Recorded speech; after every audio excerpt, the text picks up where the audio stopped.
Students, first స్టెప్లో మనము ఈ ఆర్బిట్స్ యొక్క ఎనర్జీ అనేది ఏ విధంగా కనుక్కోవాలనేది చూస్తున్నాం కదా. ఇప్పుడు సెకండ్ స్టెప్లో మనం ఏం చూస్తామంటే n=1కి n=2కి ఎనర్జీ డిఫరెన్స్ ఎంత ఉంది అర్థమైందా. అదేవిధంగా n=2కి n=3కి ఎంత ఎనర్జీ డిఫరెన్స్ ఉంది, ఈ క్యాలిక్యులేషన్స్ అనేటివి మనం గమనిస్తామన్నమాట. సో చూద్దామా. సో సెకండ్ స్టెప్లో energy difference between two energy లెవెల్స్లో ఫార్ములా అనేది మనకు బుక్లోనే ఇవ్వడం జరిగిందనమాట. సో ఎనర్జీ డిఫరెన్స్ అనేది ΔEతో మనం రిప్రజెంట్ చేస్తాం. ఏ విధంగా కనుక్కుంటామంటే -13.6 into Z² into 1/n1² minus 1/n2². అర్థమైందా. This is the formula. So ΔE వచ్చేసి difference of two energy levels, Z వచ్చేసి అటామిక్ నెంబర్, n1 వచ్చేసి ఇనిషియల్ ఎనర్జీ, n2 వచ్చేసి ఫైనల్ ఎనర్జీ. అర్థమైందా. సో ఇప్పుడు ప్రొసీడ్ అవుదాం. సో ఫస్ట్ వన్ n=1 n=2కి n=1కి ఇక్కడ చూడండి, n=1కి ఫస్ట్ ఆర్బిట్కి సెకండ్ ఆర్బిట్కి ఎంత ఎనర్జీ డిఫరెన్స్ ఉంది అర్థమైందా. సో ఫార్ములా పరంగా మనము రిప్రజెంట్ చేద్దాము. ΔE -13.6 ఇంటూ Z² అంటే మనకు 1² అవుతుంది కదా. So into 1/1². n1 అంటే n1 వచ్చేసి మనకు 1 అవుతుంది, n2 వచ్చేసి 2 అవుతుంది. ఇనిషియల్ ఎనర్జీ 1, ఫైనల్ ఎనర్జీ 2 అవుతుంది అనమాట. 2² రాసుకుంటాం. సో -13.6 ఇంటూ 1² చేస్తే మనకేమొస్తుంది, -13.6 వస్తుంది కదా. సో 1/1² చేస్తే మనకేమొస్తుంది, 1/1 వస్తుంది అనమాట. -1 ఇక్కడ 2² చేస్తే 4 వస్తుంది కదా. So first for n=1 first మనము n=1కి చూద్దాం. -13.6 ఇంటూ మనకి n=1లో ఏం రిప్రజెంటేషన్ ఉంది, 1/1 ఉంది కదా. సో -13.6 ఇంటూ 1 చేస్తే మనకేమొస్తుంది, -13.6 వస్తుంది. డివైడెడ్ బై 1 చేస్తే సేమ్ అదే ఆన్సర్ వస్తుంది అనమాట.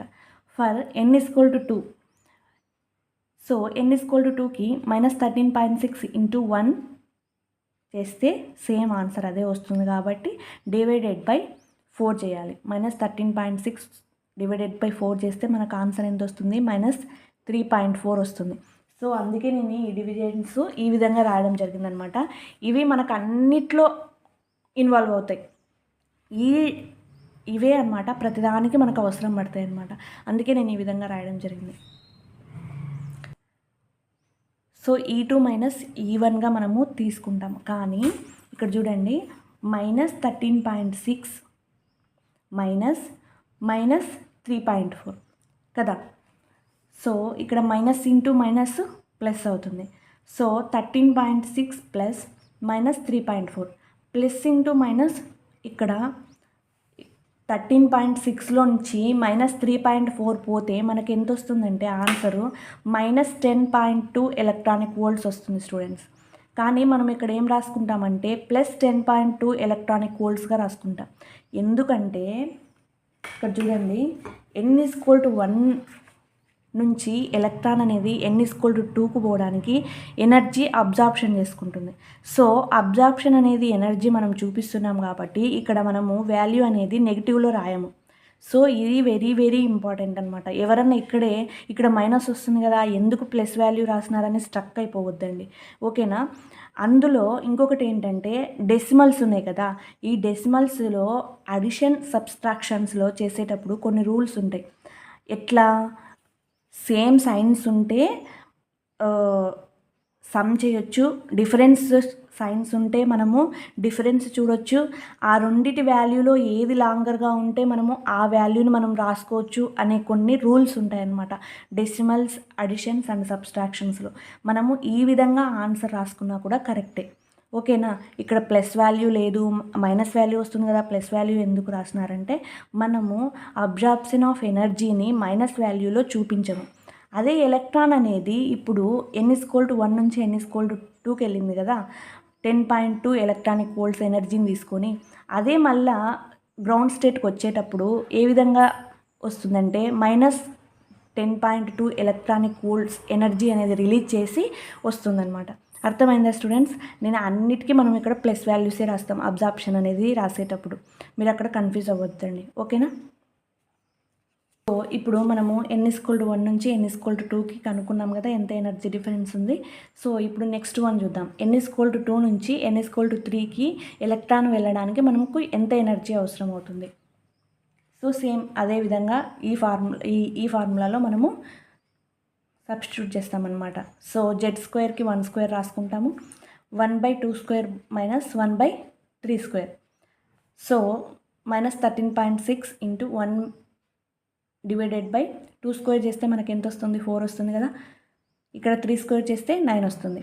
సో ఫర్ n=2కి n=2కి సపరేట్గా చూస్తే మనము అంటే ఇక్కడ సపరేట్ చూస్తామన్నమాట. తర్వాత మళ్ళీ రెండింటిని కలిపి చూస్తాం. సో -13.6 ఇంటూ 1/4 -13.6 ఇంటూ 1 చేస్తే -13.6 వస్తుంది. డివైడెడ్ బై 4 చేస్తే మనకేమొస్తుంది? -3.4 వస్తుంది అనమాట ఆన్సర్. ఇవల్ల డివిజన్స్ అందుకే మనం ముందర చూసినాం.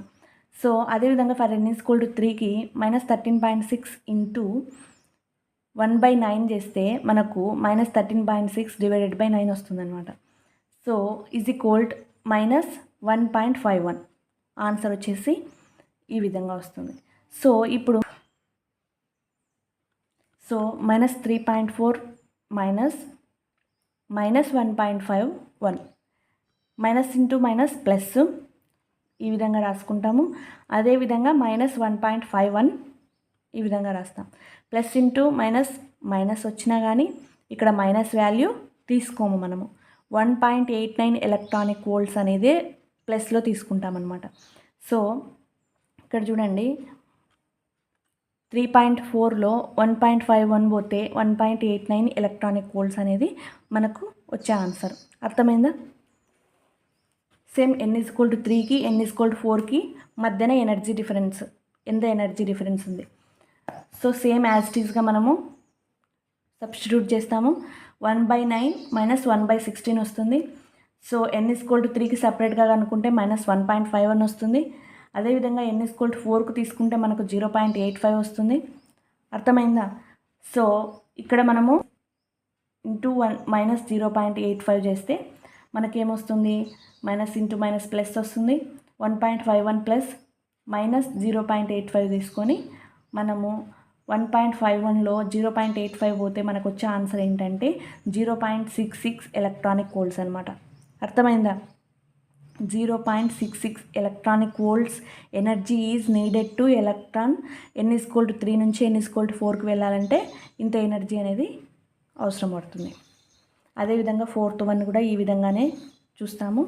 సో మనకు వచ్చేసి n=4కి వచ్చేసి 0.85 వస్తుంది. n=5కి వచ్చి 0.54 వస్తుంది. మళ్ళీ వీటి రెండుని కలిపి చూస్తే మనకు వచ్చే ఆన్సర్ ఏంటంటే 0.331 ఎలక్ట్రానిక్ వోల్ట్స్.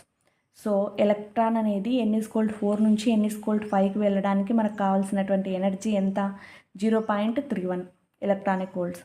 అదేవిధంగా ఎలక్ట్రాన్ n=5 నుంచి n=4కి రావాలంటే ఎనర్జీ రిలీజ్ చేసి ఇంత ఎనర్జీని రిలీజ్ చేసే వస్తుందన్నమాట.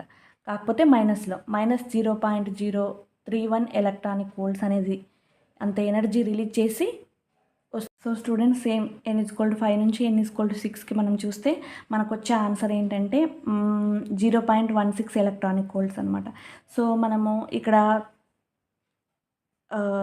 13.6 డివైడెడ్ బై 36 చేసేటప్పుడు ఆన్సర్ వచ్చేసి మనకు 0.377 సంథింగ్ చాలా వస్తుందన్నమాట. దాన్ని 38గా రాసుకుంటారు. సో అందుకే బుక్లో రాసుకున్నట్టే నేను కూడా ఇక్కడ రాయడం జరిగింది. ఫస్ట్ నేను 37గా రాసుకున్నాను, కానీ ఆ విధంగా కాకుండా ఇలా రాసుకోవడమే కరెక్ట్ ఏమో అని నేను ఈ విధంగా రాశాను. సో మనకు వచ్చే ఆన్సర్ ఏంటంటే 0.16 ఎలక్ట్రానిక్ వోల్ట్స్. అర్థమైంది కదా ఇక్కడ ఏ విధంగా చేయాలి అనేది? అర్థమైందా? వాల్యూ మైనస్లో వచ్చినా కానీ మనము ప్లస్లోనే రాస్తాము అకార్డింగ్ టు క్యాలిక్యులేషన్. ఓకేనా? 0.54 ప్లస్ -0.38 ప్లస్ ఇంటూ మైనస్ వచ్చింది, కానీ మనము ఆన్సర్ ప్లస్లోనే రాస్తాం. ఎందుకంటే ఎనర్జీ అబ్జార్బ్ చేసుకుంటుంది. అదే రిలీజ్ చేసుకుంటే -0.16 ఎలక్ట్రానిక్ వోల్ట్స్ అని రాస్తాం. ఈ విధంగా రాయడం కరెక్టా అంటే కరెక్ట్. ఇక్కడ అడిషన్ సబ్స్ట్రాక్షన్ ఆఫ్ డెసిమల్స్లో రూల్స్ ప్రకారము ఇక్కడ ఇది చెల్తా హై. ఓకేనా. మనము స్టెప్ 2లో n=1 నుంచి n=2కి ఎనర్జీ గ్యాప్ ఎంత ఉంది, 10.2 ఎలక్ట్రానిక్ వోల్ట్స్ ఉందన్నమాట, K నుంచి Lకి.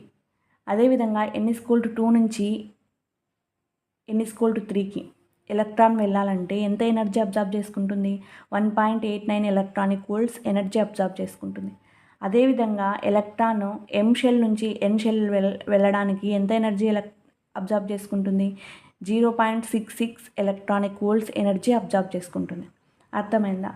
అదేవిధంగా ఎలక్ట్రాను n=5 నుంచి n=4కి ఎనర్జీ రిలీజ్ చేయాలంటే ఎంత ఎనర్జీ రిలీజ్ చేసుకొని వస్తుంది, -0.31 ఎలక్ట్రానిక్ వోల్ట్స్ ఎనర్జీని రిలీజ్ చేస్తుంది. అర్థమైందా.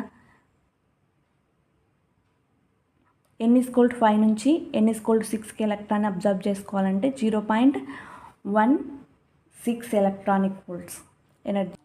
సో సేమ్ n=6 నుంచి n=7 మనకు వచ్చే ఆన్సర్ వచ్చేసి 0.10 ఎలక్ట్రానిక్ వోల్ట్స్.